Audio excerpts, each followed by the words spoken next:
હાલે મિત્રો આપણે બટાટાનું અને બટેટાનું અને અંદર કાજુ આપણે નાખવાના છે.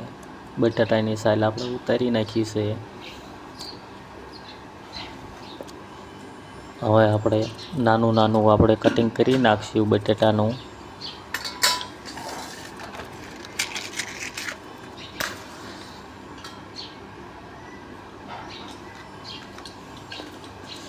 કોકને હિંમત થાય કે આ પનીરનું શાક છે, એ જ રીતે આપણે બટેટાનું શાક કરી નાખવાનું છે. શાક બને જોરદાર, એક નંબર.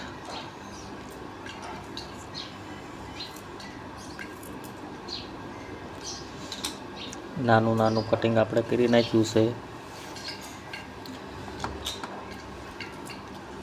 લીલા વટાણાના આપણે બે કટકા કરી નાખશું.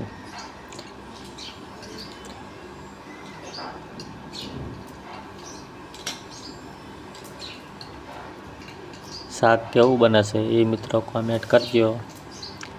આમાં આપણે બદામ કાજુનો કટકો લીધો છે. કાજુના નાનું આપણે કટિંગ કાજુનું કરવાનું છે.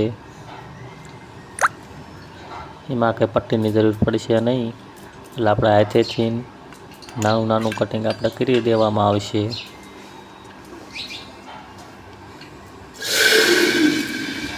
પટ્ટીએથી કટિંગ કરવાનું શરૂ કર્યું કે ખાયું નહીં, હાથેથી નાનું કટિંગ કરી નાખવાનું છે.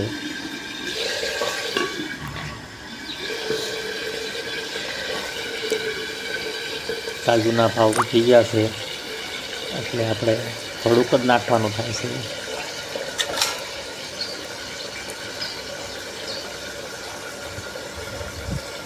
જોવાવાળાને બધાને એમ થશે કે રોજે રોજ કાજુનું બદામનું ને એવું શાક કરે છે. આપણે ઝીરી લેવી એટલે એમ થાય કે આનું શાક બની ગયું. કહેવામાં તો આપણે એક કટકો જ લેવાનો આવે છે.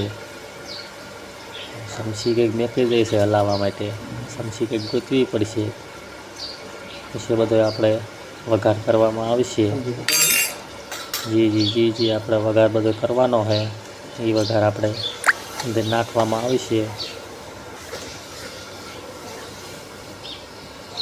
કઢાઈ આપણે હેરકી મૂકી દેવી. હવે હમણાં કઢાઈ ઢોળાઈ જાત. હવે ફોન આપણે હાથમાં લઈ લેવી એટલે થોડુંક ચિત્ર રેલાય છે. પહેલાં તો આપણે ખબર જ છે કે ધાણા જીરું આપણે નાખીએ છીએ. ધાણા જીરું જ આવશે. પહેલાં મરચું નાખે તો શાક ચોંટી જાય.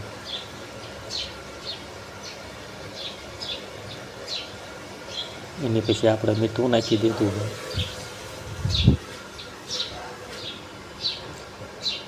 આ પછી આપણે હળદર થોડીક નાખી દઈશું.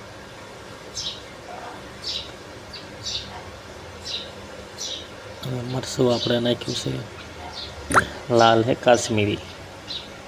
કલર બરાબર નથી પકડતો, એટલે એ જે એકથી બે વખત આપણે નાખવું પડશે મરચું.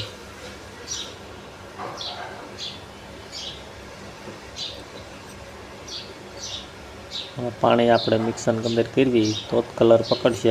નકરું શાક તો હલાય કલર પકડે એવું નથી. એટલે 3 થી 4 5 6 ચમચી આપણે નાખી દઈશું પાણી. એટલે આમ મરચું નાખી તો આમ કલર તો દેખાવો પડે ને, નકર શાક તો ધોળું લાગે. શાક બનાવવાનું એક નંબર. અને કાજુ કા બદામ તો આપણે એક શાક ગમે બનાવીએ એક શાકમાં નાખવાનું આવે જ છે, નાખવાનું જ તે ભાવ જે થાવો એ થાય. આપણે થોડુંક માપ ઓછું કરી નાખવાનું. બટાકાનું ગાંઠિયાનું ગમે એ શાક બને એમાં કાજુ કા બદામ ફરજિયાત એક વસ્તુ તો નાખવી જ તે. મરચું 2 થી 3 વખત નાખવું પડશે તો જ કલર પકડે એવું છે. કારણ કે તીખું છે પણ કલર નથી મરચાંનો.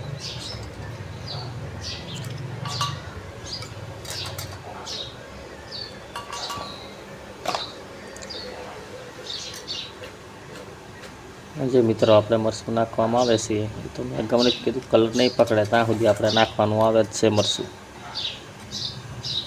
હવે કંઈક કલરમાં લાલ દેખાણું. જે છે પાણી છે જે એક જ ચમચી નાખી દેવી તો કંઈક કલરમાં દેખાય.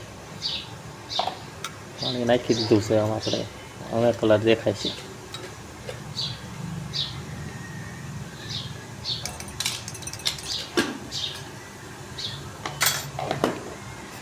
નાનું નાનું મિક્સરમાં આપણે મિક્સર અંદર જ આપણે કાજુ રાખવાના આવે છે, કારણ કે કીડીઓનું માખીઓ આવી જાય ને એના લીધે છે.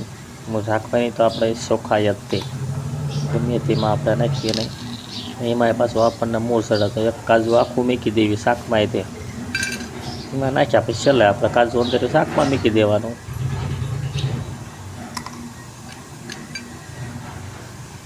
એક કાજુનો કટકો શાકમાં નાખ્યો, એક કાજુનો કટકો આપણે શાકમાં અંદર ઉપર મૂકી દઈશું. એના લીધેથી 100 કેસ આપણે શાકનો આવી જાય છે.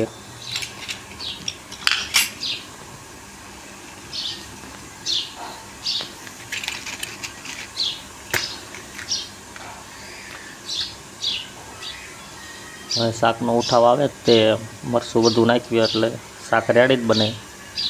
અહીંયા સાઈઝ ને એવું જેવી ગોળ જેવી તો જ તેને આ શાક તો ટેસ્ટ એવું લાગે, તીખું એવું લાગે. ઉપર આપણે કાજુ શાકમાં મૂકી દેવાનું છે.